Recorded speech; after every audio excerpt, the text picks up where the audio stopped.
دا ښار یو وخت د زرګونو خلکو کور و. یو داسې ښار چې خلک یې د نړۍ له تر ټولو ښکلو ښارونو څخه بله.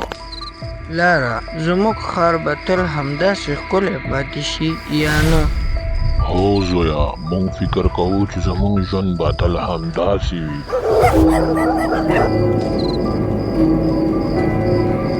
دا څه وشول؟ ولې دومره ناڅاپه خاموشي شوه؟ خو کله چې سهار شو یو داسې راز ښکاره شو چې هیڅوک یې تصور هم نشو کولی. د ښار ټول خلک ورک شوي وو. دا ښار یوازې ښار نه و، دا د خلکو لپاره د آرام، شتمنۍ او خوښۍ ځای و. هر څوک چې به دې ښار ته داخل شو د دې ښار ښکلا به حیران کړو. لاره زموږ ښار تر ټولو ښکلی ښار دی یا نه؟ هو زویا، موږ باید د دې نعمتونو شکر وباسو. یوسفه، ولې دومره غلی یې؟ ټول خلک خوشحاله دي، ښار زموږ د خوبونو ښار دی.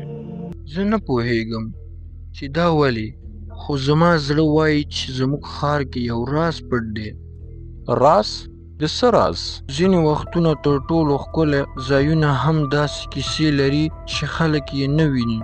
هیڅوک نه پوهېدل چې دا خوښي به څومره ژر بدله شي او د ښکلي ښار به د یو لوی راز شاهد شي. هغه شپه هم د نورو شپو په شان پیل شوه. هیچا فکر نه کوو چې دا به د دې ښکلي ښار وروستی عادي شپه وي. یوسفه، نن ولې بیا هم اندېښمن یې؟ نه پوهیږم، خو له ماښامه مې زړه نارامه دی. داسې احساس کوم چې یو څه به پیښ شي. کیدای شي یوازې ستړیا وي، آرام وکړه. خو د شپې په منځ کې یو څه بدل شول. هغه غوږونه چې هره شپه به اورېدل کېدل یو دم ورک شول. مورې، دا کوم غږ دی؟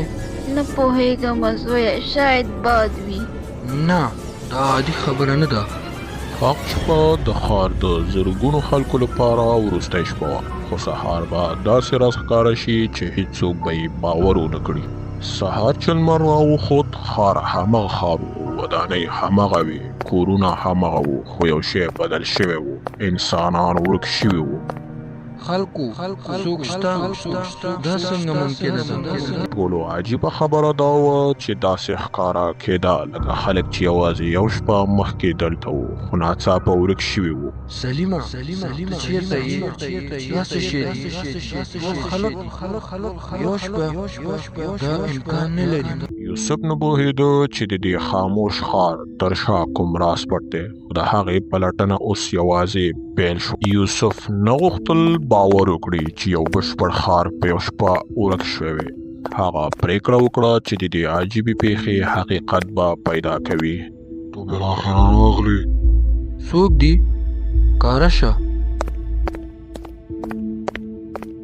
زه د دې ښار وروستی کس یم چې د تېرو وخت کیسه پېژنم.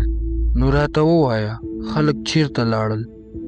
دا ښار یوازې د ودانیو له امله لوی نه و، خو کله چې د خلکو زړونه بدل شول د ښار برکت هم ختم شو.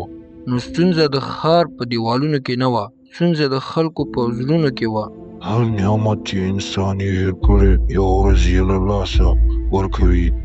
دا څه معنی لري؟ خو د دې ښار وروستی راز لا هم پاتې و.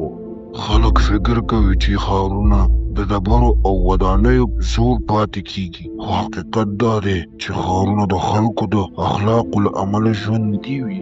نو دا هر څه د خلکو د عمل پایله وه. هو، کله چې انسان نعمتونه هېر کړي او روح په زړه ونیسي هغه نعمتونه هم له لاسه ورکوي. هغه ښار یو وخت د خوښۍ نښه وه، خو خلک هېر کړل چې هر نعمت یو امانت دی.